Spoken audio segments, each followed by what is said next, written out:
Bismillahirrahmanirrahim. Alhamdulillah wassalatu wassalamu ala Rasulillah wa ala alihi wa sahbihi wa man walah. Belajar bahasa Arab dari kitab Durusil Lughah Al-Arabiyyah li ghairin nafiqina biha bersama abbamidan.com. Ayuhat tullab, barakallahu fikum wa zadakumullahu ilman nafi'an. Al-an nadrus ad-dars al-hadi 'ashar min hadha al-kitab.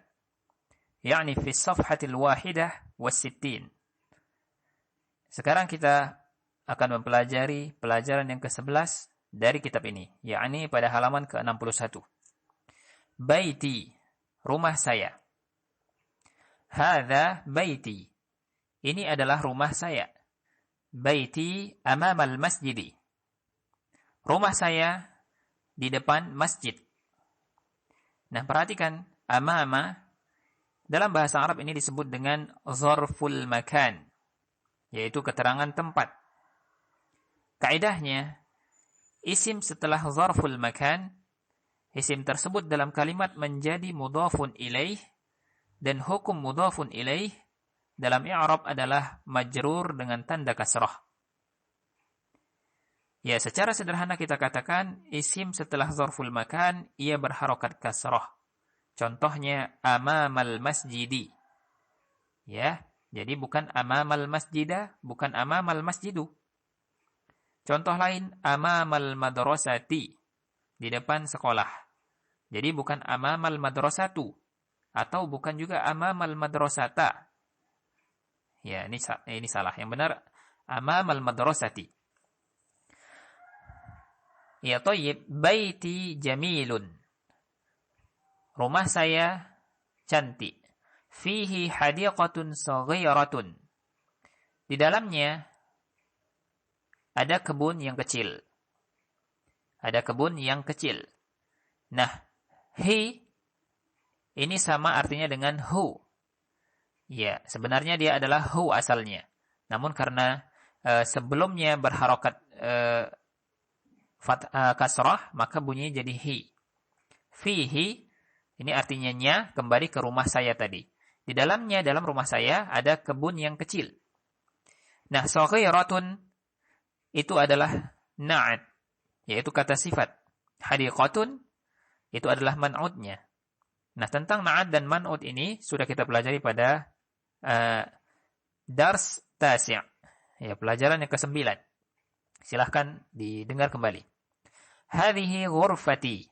Ini adalah kamar saya. Fiha nafidhatun kabiratun wa mirwahatun jamilatun. Di dalamnya, fiha, ha di sini artinya nya. Nya ini kembali ke isim muannas yang berjenis wanita, yaitu ghurfatun, ghurfah. Di sini yaitu kamar artinya. Fiha, di dalamnya, di dalam kamar saya, nafidhatun kabiratun wa mirwahatun jamilatun. Jendela yang besar dan kipas angin yang cantik.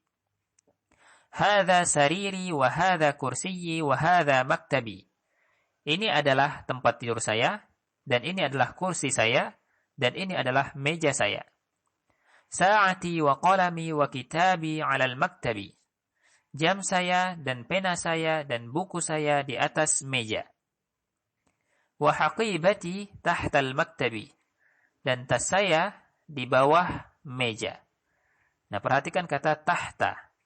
Tahta ini sama seperti amama. Dia dalam bahasa Arab disebut dengan zarful makan, keterangan tempat. Kaidahnya setelah isim setelah tahta, dia berharokat kasrah. Ya. Dia majrur berharokat kasrah dengan tanda kasrah. Seperti tahtal maktabi. Jadi bukan tahtal maktabu, bukan tahtal maktabah. Nafidhatu ghurfati maftuhatun. Jendela kamar saya terbuka. Nah, nafidhatu itu merupakan mudhaf, ghurfati itu merupakan mudhafun ilaih. Ya, mudhafun ilaih sudah kita pelajari. Jadi nafidhatu ghurfati maftuhatun. Jendela kamar saya terbuka. Hadhihi ghurfatu akhi. Ini adalah kamar saudara saya. Ya, jadi ghurfatu mudhaf, akhi mudhafun ilaih. Wa tilka ghurfatu ukhti. Dan itu adalah kamar saudari saya. Ghurfatu akhi kabiratun wa ghurfatu ukhti saghiratun. Kamar saudara saya besar dan kamar saudari saya kecil. Ghurfatu akhi amama ghurfati wa ghurfatu ukhti amama al-matbakhi. Kamar saudara saya di depan kamar saya dan kamar saudari saya di depan dapur. Li akhun wahidun ismuhu Usamatu.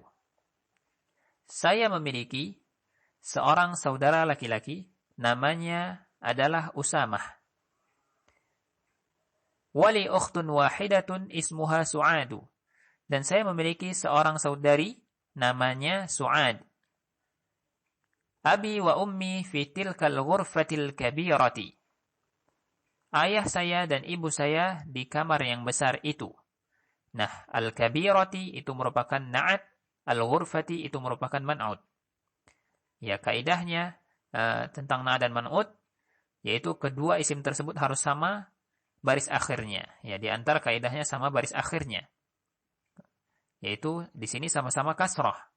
Kemudian kedua isim tersebut sama-sama jenisnya, yaitu ma'rifah sama ma'rifah. Di sini ma'rifah dengan ma'rifah. Sama-sama beralif lam. Kemudian kedua isim tersebut sama jenisnya, yaitu sama-sama muannas.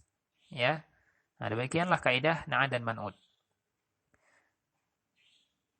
Ana uhibbu abi wa ummi wa uhibbu akhi wa ukhti. Saya mencintai ayah saya dan ibu saya, dan saya mencintai saudara saya dan saudari saya. Tamarin, latihan-latihan, iqra waktub. Baca dan tulislah. Nah, ini tugasnya ditulis sempurna dengan baris-barisnya, baris akhirnya, lalu diterjemahkan. Summa as-sani iqra, bacalah. Al-awwal uhibbu abi wa ummi, saya mencintai ayah saya dan ibu saya. Al-thani uhibbu akhi wa ukhti, saya mencintai saudara saya dan saudari saya. Al-thalith uhibbu zamili, saya mencintai teman sekelas saya. Al-rabi' uhibbu ustadhi, saya mencintai guru saya, ustadz saya. Al-khamis uhibbullaha, saya mencintai Allah. Nah, jadi Allah di sini posisinya dalam bahasa Arab disebut dengan maf'ulun bih. Maf'ulun bih, yaitu objek. Nah, kaidahnya maf'ulun bih, dia dihukumi mansub dengan harokat fathah asalnya. Sederhananya kita katakan bahwa setiap objek dalam kalimat bahasa Arab berharokat fathah asalnya. Contohnya uhibbullaha, jadi bukan uhibbullahu, bukan uhibbullahi. Salah, yang benar uhibbullaha. Nah, kalimat-kalimat sebelumnya uhibbu abi wa ummi. Nah, abi di sini adalah sebagai objek. Saya mencintai ayah saya. Jadi seharusnya dia berharokat fathah. Ayah di sini seharusnya berharokat fathah, namun karena dia bergandengan dengan ya sukun, maka dia mengikuti barisnya jadi baris kasrah. Jadi seharusnya dia berharokat fathah, ya. Jadi dia fi mahalli nasbin dikatakan. Tapi nanti ini kita bahas di pelajaran nahwu nanti ya, tingkatan selanjutnya. Ya, thayyib. Berikutnya as-sadis uhibbun nabiyya sallallahu alaihi wasallam. Saya mencintai Nabi sallallahu alaihi wasallam. Afwan, yang tadi abi tadi bukan fi mahalli nasbin ya, yang Arabnya. Dia disebut dengan maf'ulun bih mansubun wa alamatun nasbihi fathatun muqaddarah. Ya, jadi fathahnya dia tidak nampak, tidak kelihatan.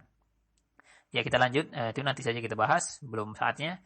Uhibbun nabiyya sallallahu alaihi wasallam. Saya mencintai Nabi sallallahu alaihi wasallam.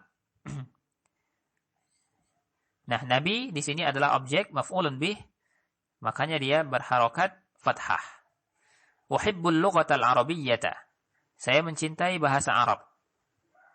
Nah, al-lughata ini merupakan maf'ulun bih objek sehingga berharokat fathah. Ya thayyib, naqifu ala hadzal qadar walhamdulillahi rabbil alamin.